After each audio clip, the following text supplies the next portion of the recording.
말씀은 고린도후서 4장 5장 말씀입니다.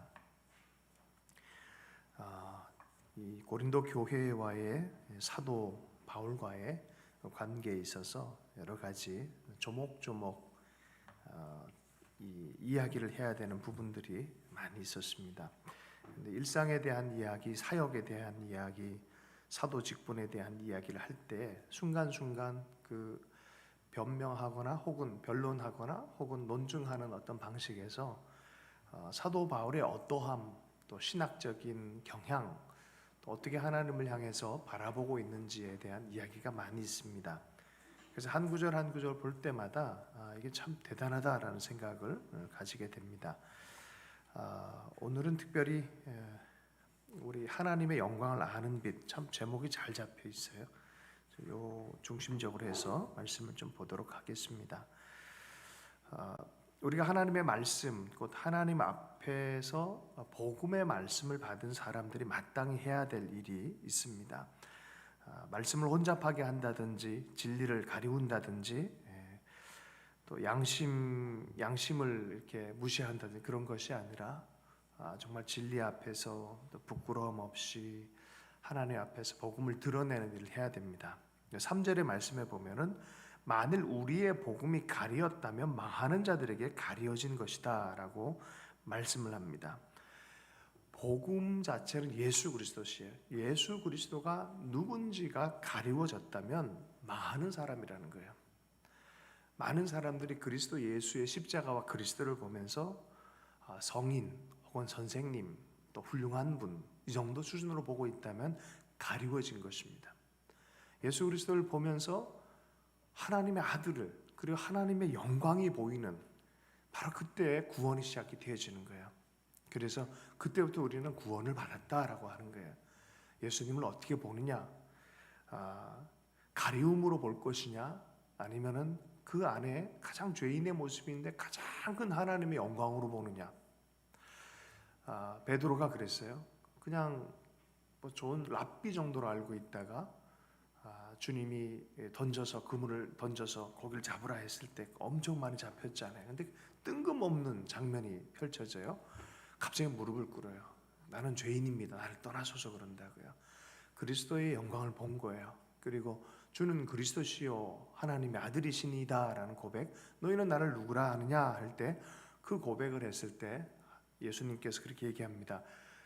야, 그 정말 놀라운 답인데 그것은 너로부터 오지 않고 하나님께서 나타내신 거다. 나타내 주신 자들만 그 영광에 대해서 아는 것이에요. 예수 그리스도에 대해서 아는 자들, 하나님의 성령을 통해서 아는 자들이에요. 자, 그래서 보세요.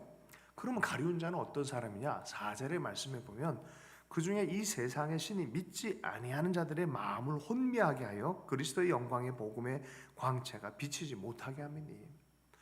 하나님의 성령으로 말미암아 예수 그리스도가 누군지에 대한 하나님의 영광을 보는 그 복음의 역사를 맛본 사람이 있고, 보아도 그냥 종교인으로 보고 선생으로 보고 하는 그 혼미한 영에 사로잡힌 자들이 있다라는 거예요.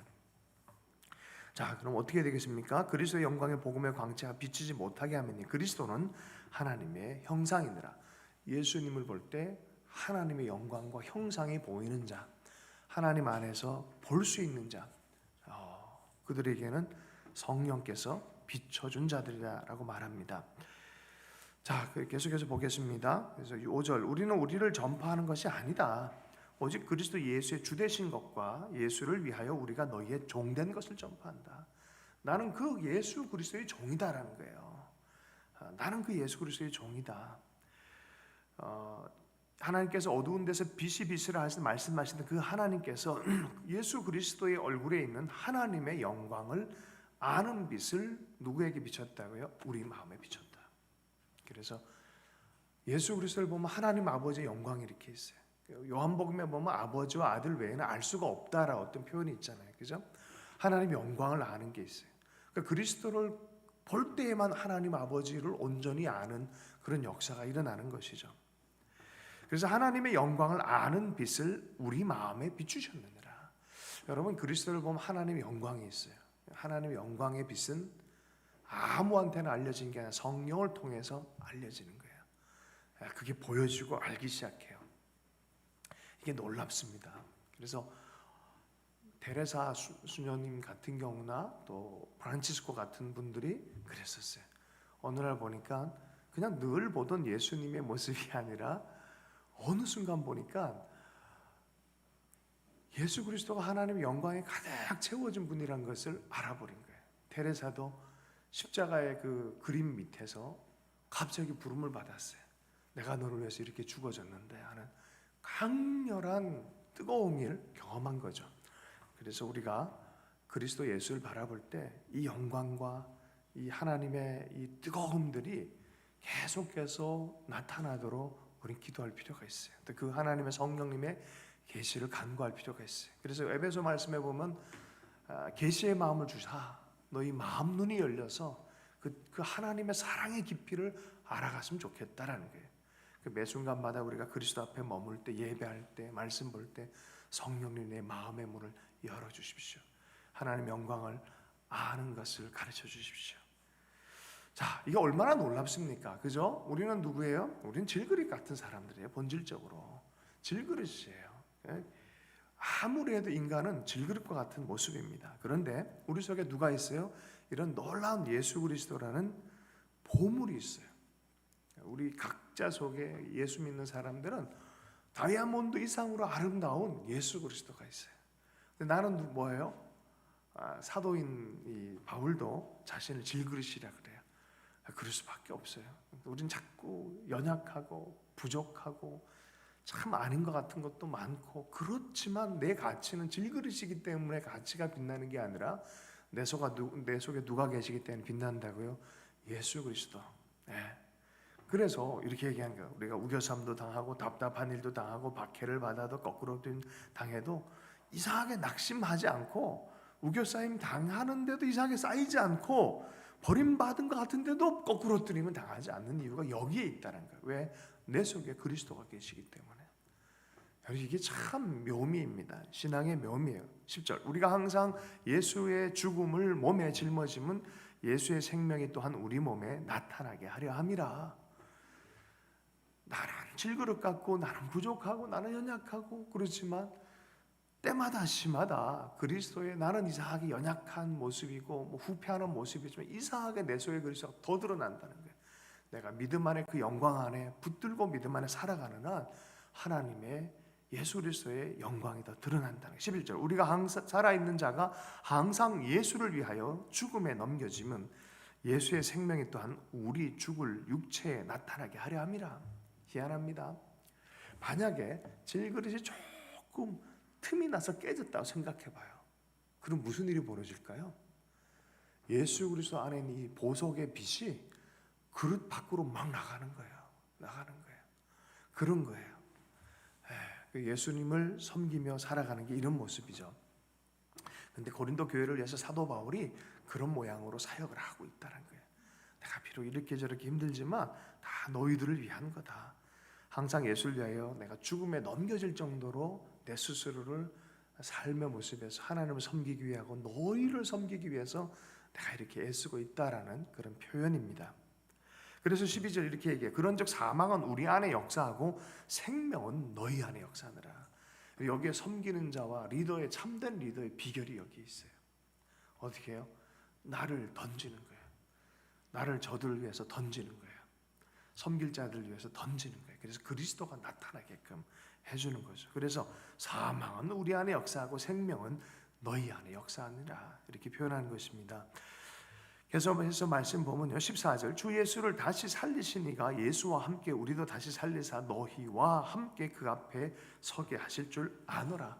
그러면 나만 버림받는 거 아니냐? 아니, 그런 게 아니다. 나도 하나님 앞에 세우고 너희도 하나님 앞에 세우고 모두가 다 그리스도 앞에 세우려고 하는 것이다 라고 말합니다. 그래서 감사로 말미암아 은혜가 더욱 넘쳐서 하나님께 영광을 돌리게 하려 하심이라. 하나님 나라 일하다 보면은, 시간이 지나면은 이렇게 겉사람이 이렇게 약해질 때가 많아요. 제가 요새 이제 어르신들 많이 만나 뵙고 젊을 때 대단하셨던 분들 이렇게 만나게 될 때가 있어요. 60 넘고 70 넘고 80 넘어가시는 분들.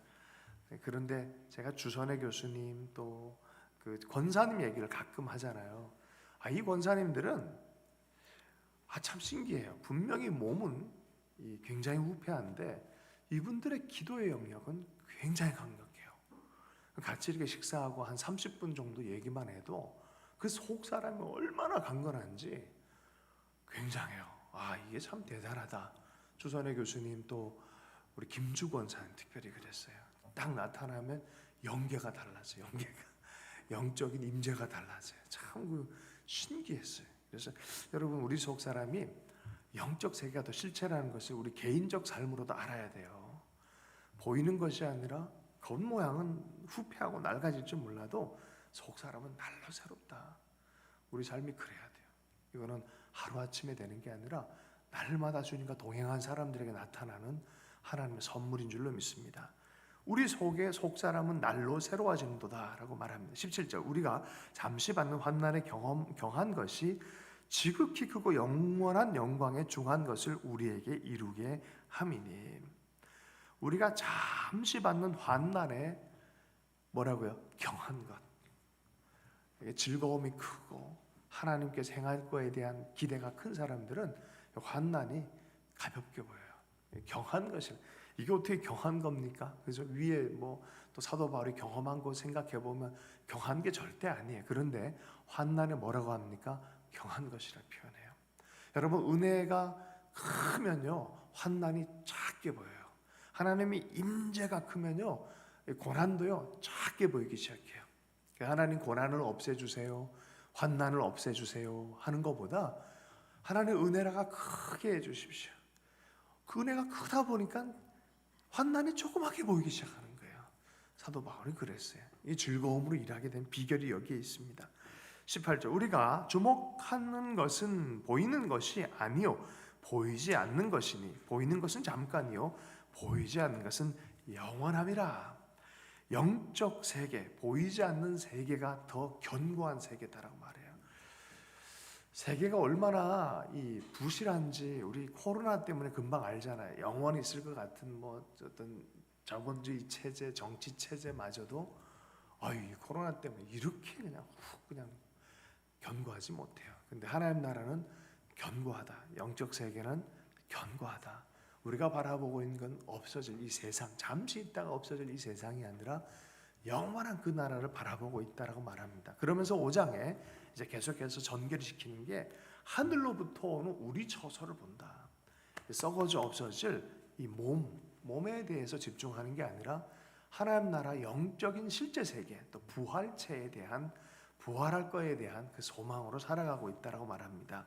2절 말씀 참으로 우리가 여기 있어 단식하며 하늘로부터 오는 우리 처소를 덧입기를 간절히 사모하노라. 4절 우리 함께 좀 읽어보겠습니다. 시작. 참으로 이 장막에 있는 우리가 짐진 것 같이 단식하는 오히려 덧입고자 하매니 죽을 것이 생명에 삼킨 바 되게 하려 함이니라. 이 몸 썩을 것이 끝나는 게 아니라 어떻게 오히려 덧입고자 합니다. 생명이 죽을 것이 생명에 삼킨 바 될 것이다. 이 육체는 죽을 거예요. 그러나 부활체는 생명이에요. 생명과 연계되지. 그러한 역사가 있을 것이다. 5절 곧 이것을 우리에게 이루게 하시고 보증으로 성령을 우리에게 주신 이는 하나님이시니라. 성령 하나님이 우리 가운데서 그걸 증언하고 있다는 거예요. 그래서 우리가 죽지만 부활해서 부활의 소망을 갖고 있는 거죠. 그러니까 예수 그리스도의 부활의 첫 열매다 하면서 우리가 죽지만 또 부활에 대한 믿음이 있는 거. 만약에 예수님 오실 때 육체의 죽음을 맛보지 않는 자들은 일순간에 호련히 변화될 것이다 라고 성경은 증언하고 있습니다. 그게 어떻게 그것이 도마가 경험하고 12사도가 경험하고 부활하신 예수님을 경험했던 제자 공동체의 경험이에요. 그때 이후로 교회가 세워졌어요. 십자가 부활을 통하여 교회가 세워진 것입니다. 그래서 부활 공동체예요. 7절 말씀 이는 우리가 믿음으로 행하고 보는 것으로 행하지 아니함이로라. 그러면 견고한 믿음을 온전히 하라라고 부탁하고 있습니다. 우리가 그러면 이렇게 얘기할 수 있어요. 아이, 그러면 빨리 그냥 주님 앞에 빨리 가서 그렇게 좀 부활할 것에 대한 기대하는 게 훨씬 낫지 않겠냐. 우리 여러분, 영은 우리 주님과 함께 주의 보좌 앞에 우리가 함께 머물러 있어요. 이미 연결되어 있어요. 여러분, 그 양자 물리학이라고 아시는지 모르겠어요. 설명이 좀 복잡해질 것 같은데 하여튼 그래요. 요새는 그래요. 한 100여 년 전만 해도 이 전기, 전화기 이건 이해가 안 가는 거잖아요. 그죠? 어떻게 여기 있는 사람이 저기 지구 반대편에 있는 사람과 통화할 수 있지? 이해가 안 되잖아요. 마찬가지로 영적 세계는 이미 그리스도 안에 있으면 주님과 연결되어진 영적인 존재가 되는 거예요. 몸은 비록 개별자로 있지만 영의 세계는 그리스도의 앞에 있다는 거예요. 여러분, 그것이에요. 그래서 차라리 그냥 이 몸 자체가 사라진다면 내가 주님과 함께 거하는 게 훨씬 더 좋지 않겠냐 이렇게 말하지 않겠어요? 그 얘기하는 거예요. 주와 함께 있는 그것이라. 9절. 그런즉 우리는 몸으로 있든지 떠나 있든지 주를 기쁘시게 하는 자 되기를 힘쓰노라. 내가 몸으로 있을 어떤 사명을 다하는 것도 하나님을 기쁘시게 하는 거라면 내가 그렇게 있을 거고, 다 때가 돼서 주님 불러주시면 가는 거고, 이제 그런 믿음으로 있는 것이죠. 우리가 다 그리스도의 심판대 앞에 나타나게 되어 각각 선악간에 그 몸으로 행하는 것을 따라 받으려 합니다. 우리는 언젠간 주님의 심판대 앞에서 믿는 자들은 하나님께 상급 심판이 있어요. 이 영원한 지옥, 이것은 우리의 심판대가 아니죠. 믿는 자들, 예수 안에 있는 자들은 상급에 대한 심판이 있다라고 말합니다. 그러므로 여러분 기쁘시게 하고 하나님을 향해서 또 하나님의 사람들 향해서 세상을 향해서 섬기는 것이 의미가 있는 거예요. 그 헌신이 그냥 사라지지 않는 것이죠. 11절 말씀. 우리는 주의 두려움을 알므로 사람들을 권면하거니와 우리가 하나님 앞에 알리어졌으니 또 너희의 양심도 알리어지기를 바라노라. 나도 하나님 앞에 서서 하나님이 인정하는 그런 사람처럼 너희들도 하나님께 그렇게 알려주고 사람들에게 그렇게 되어지길 바란다. 13절 말씀 한번 읽어보겠습니다. 시작. 우리가 만일 미쳤어도 하나님을 위하여 것이요 정신이 온전하여도 너희를 위한 것이니. 그러니까 외형이나 사람이나 육체적인 그런 1차원적인 중심으로 사람을 해석하지 말아라는 거예요. 그래서 마음의 중심, 영적 눈으로 하나님을 바라보는 그러한 것을 하라. 12절 하반절에 그렇게 돼 있어요. 마음으로 하지 않고 외모로 자랑하는 자들에게 대답하게 하려 한다. 여러분, 영적인 일은 육신적인 눈으로 판단하면 안 돼요. 절대로. 하나님 나라 안에서 판단하는 거예요. 하나님 약속의 말씀 안에서 판단한 거예요. 그러니까 세상적 사람들이 보면 이 사람들 꼭 미친 사람 같은 거예요. 미친 사람, 이 사람도 미친 사람 아닌가라고 말하는 거예요.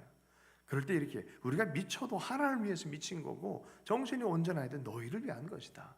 14절, 제가 제일 좋아하는 구절들 중에 하나가 14절 구절이에요. 함께 한번 읽어보겠습니다. 시작. 그리스도의 사랑이 우리를 강권하시는도다.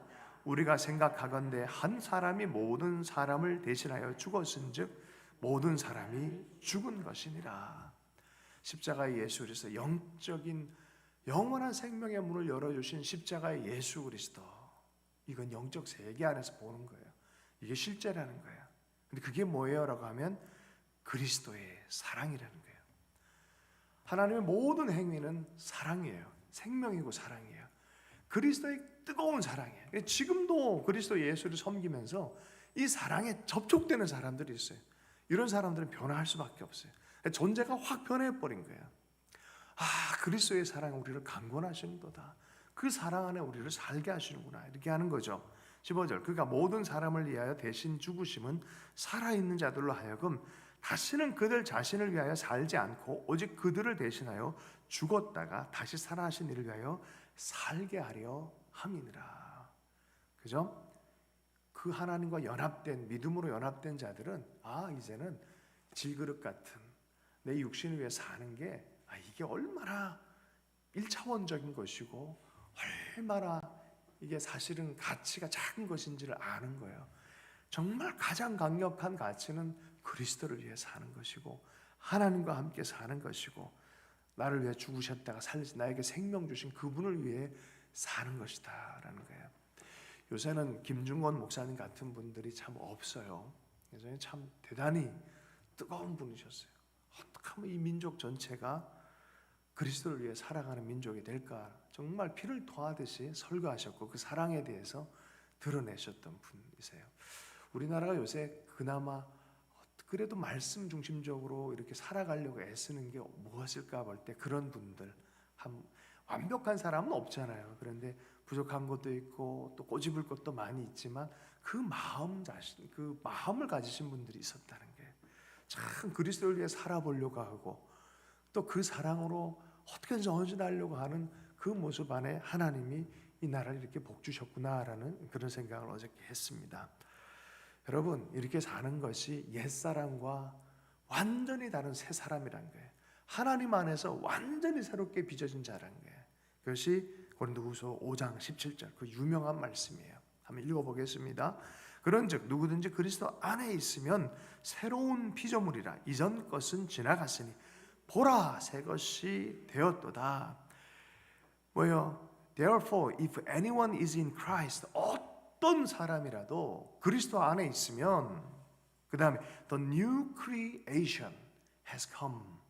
새로운 창조물, 피조물, 하나님이 새롭게 창조한 새로운 창조물, 피조물이 도달했다는 거예요.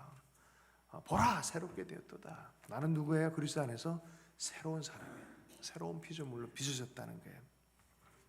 그리스도인이란 건 바로 이렇게 살아가는 거예요. 십자가로 회복된 자로, 하나님과 회복된 자로, 하나님의 세계와 연합된 자로 살아가는 거예요.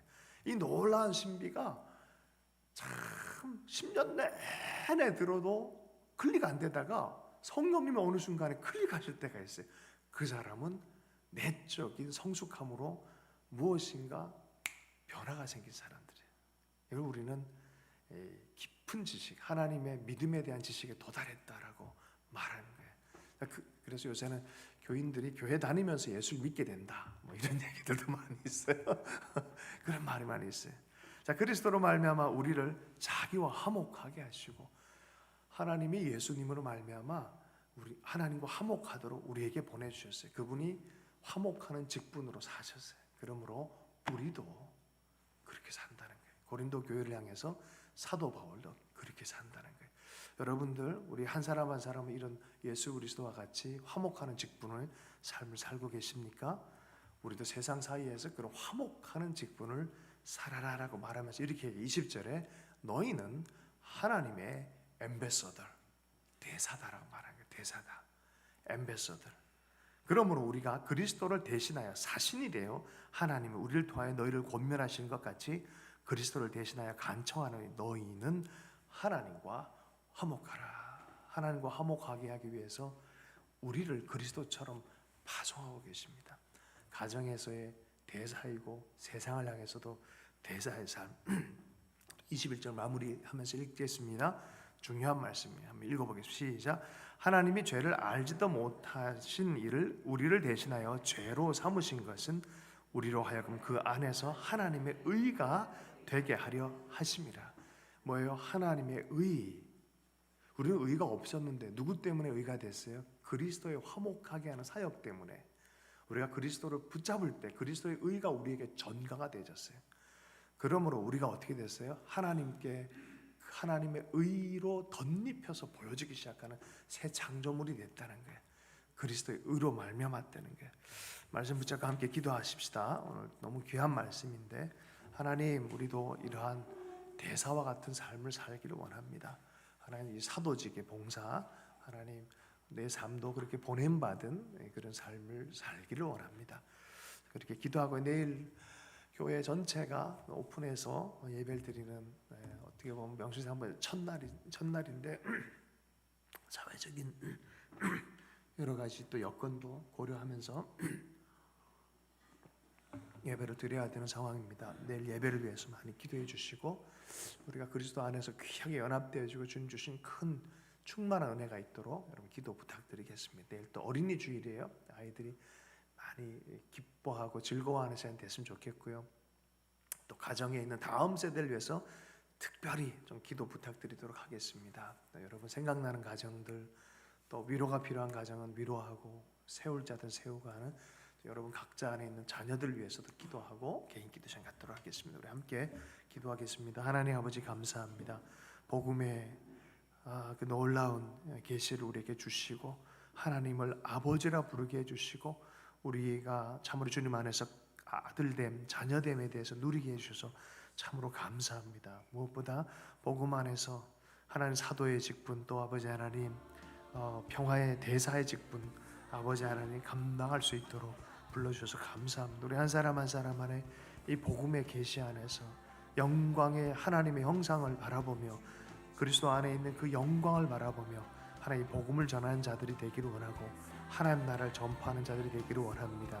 우리의 삶이 참으로 부족하고 질그릴 것 같지만 우리 속에 계신 그리스도 예수가 더 드러나기를 원합니다. 우리 한 사람 한 사람을 삶 안에서 써주시고 하나님 영광 위하여 기쁨을 위하여 달려갈 수 있도록 주님 역사해 주시기만을 간절히 기도합니다.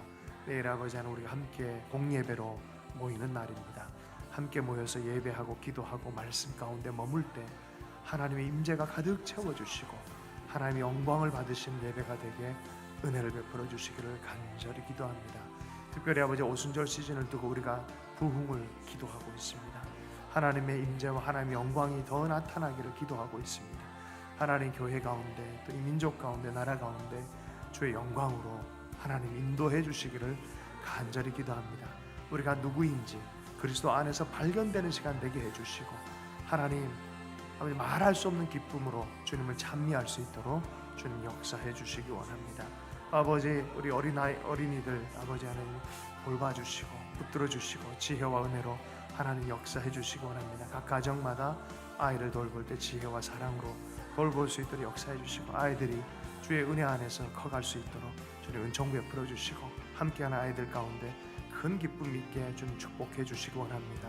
가정마다 하나님 눈물을 하나님 닦아주시고 위로할 자를 위로해 주시고 능력 베풀 자를 능력 베풀어 주시고 지혜를 줄 자를 하는 지혜를 허락해 주셔서 주님과 늘 동행하는 귀한 가정들 될 수 있도록 주님 붙들어 주십시오. 하나님 아버지 이 아침에 나와서 또 주님 간구하며 기도하는 주님의 사람들 가운데 주님 하나님 아버지 마음을 토설하며 주님 앞에 나갈 수 있도록 은총 베풀어 주시고 주님과 깊은 연합함 가운데 나아가게 해주셔서 주의 영광을 아는 빛이 그리스도 안에 있는 영광을 보는 귀한 아버지 하나님의 사람 될 수 있도록 주님 축복하여 주시옵소서. 모든 것 아시 주님께 의탁합니다. 살아계신 예수님 이름으로 기도했습니다.